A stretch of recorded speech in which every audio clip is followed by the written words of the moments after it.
Assalamualaikum warahmatullahi wabarakatuh. Anak-anak kelas 9, bahwa hari ini Bapak akan berikan tutorial untuk melaksanakan praktek ujian praktek kelas 9 yang terdiri dari 3 praktek, yaitu pengukuran massa jenis, kemudian bandul sederhana, dan yang terakhir adalah tentang hukum Ohm. Nah, yang pertama, Bapak akan berikan penjelasan tentang bagaimana cara mempraktekkan mencari massa jenis. Yang pertama yang disiapkan adalah yang pertama yang dengan kaca, kemudian ini bebannya, ya, bendanya, dan ini namanya gelas ukur, dan ini gelas kimia dan air. Ya, jangan lupa air. Yang pertama kita timbang dulu, ya, ditimbang berapa berat dari benda ini.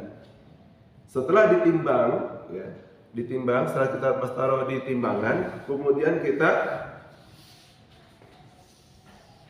kita ukur berapa berat dari benda ini, ya.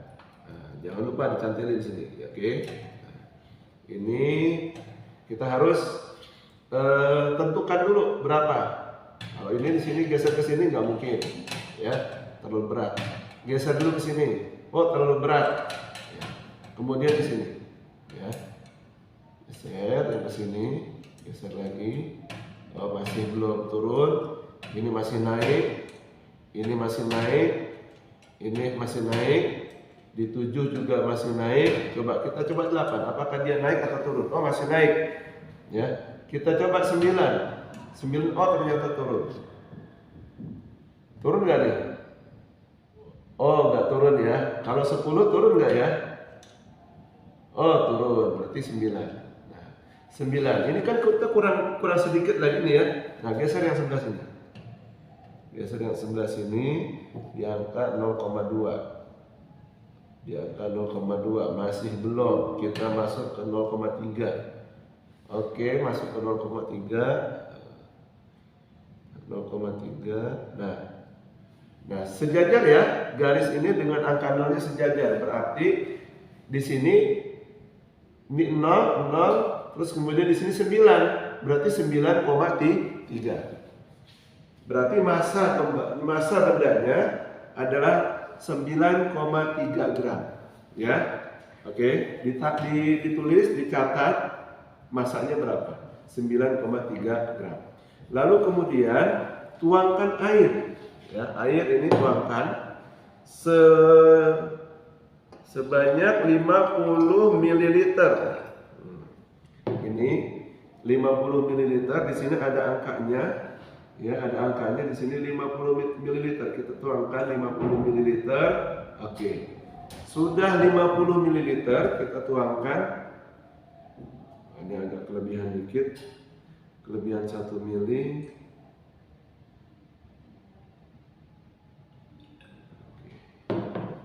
Nah, ini udah pas 50 ml. Lalu kemudian masukkan bendanya ke dalam gelas ukur sampai tenggelam, ya. Tenggelam enggak nih?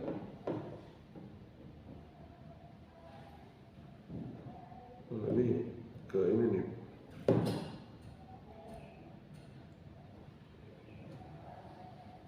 Kok nggak enak nih? Nggak masuk ini. Kita coba nih.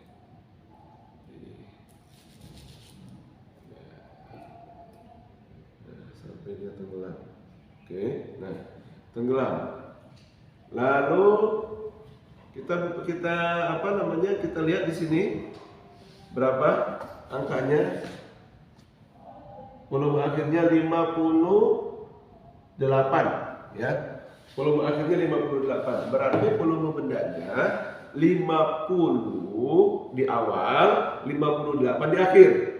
Ya, berarti selisihnya berapa? 58 dikurangi 50 berarti 8 ml.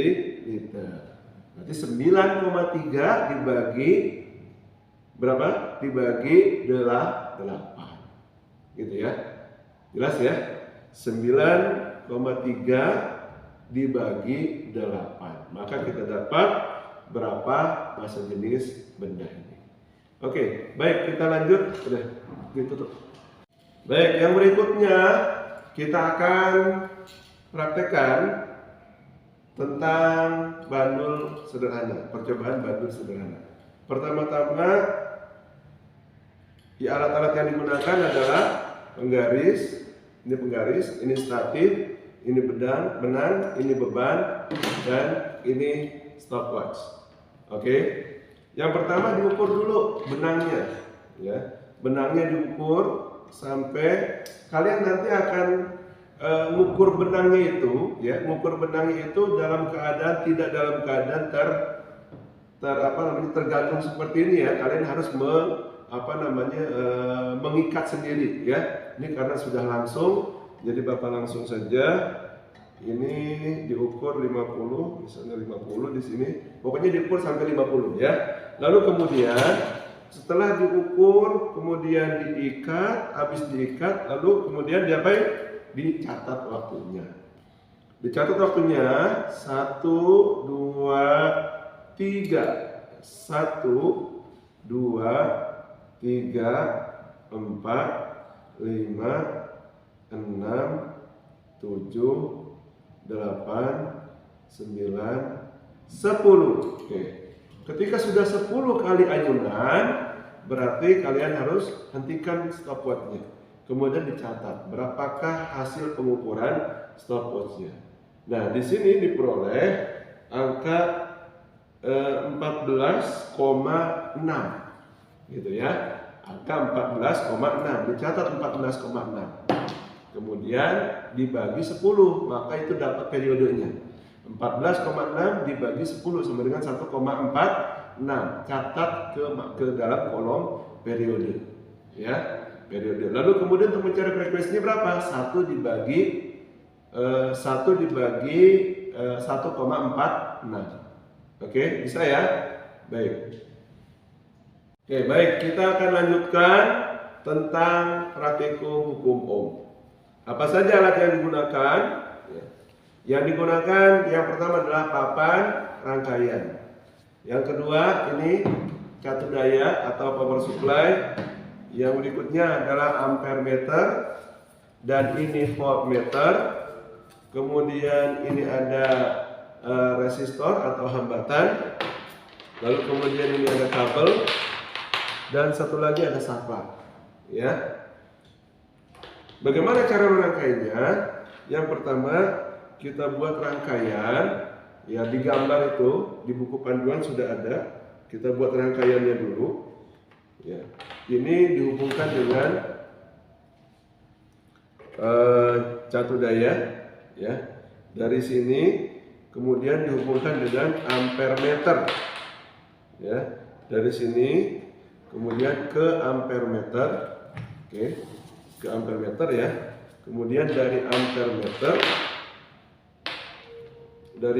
meter, nah kita pakai ampere meternya di 100 miliampere.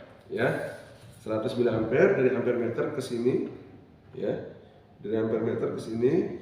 Lalu kemudian kita pasang resistornya. Setelah resistornya dipasang, lalu kemudian pasang saklarnya, ya. Kemudian antara resistor ini dipasangkan kabel 2 di sini kiri kanan. Kabel kiri kanan 2 dihubungkan kemana? Dihubungkan ke voltmeter, ya. Yang satu batasnya 10 volt ya, batas 10 volt. Ya, kita pakai batas yang 10 volt. Lalu setelah itu, nah dari sini dihubungkan ke sini. Oke, ke catu daya. Baik, sampai sini jelas ya. Rangkaiannya sederhana sekali. Dari sini ini ampere meter ya. Ini ampere meter, kemudian ke resistor ya, dari resistor ini untuk menentukan tegangannya ya, kan disusun secara paralel. Terus kemudian langsung lanjut ke saklar, kemudian kembali ke catu daya. Baik, sekarang kita akan nyalakan. Nanti di LKS itu ada 2 volt sama 4 volt. Kita putar tuasnya di angka 2 volt saja dulu ya. Di angka tegangan sumbernya itu 2 volt. Setelah itu nyalakan. Nah, setelah dinyalakan, oh ini kembali. Kalau apa namanya? Kalau muternya jarumnya itu ke arah di bawah 0, berarti itu kebalik ya.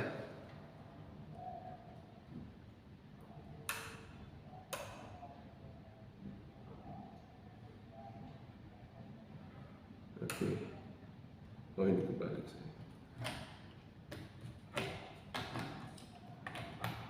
Nah, ya seperti ini. Jadi nanti dicatat di sini. Di angka berapa? Di sini 10, 18.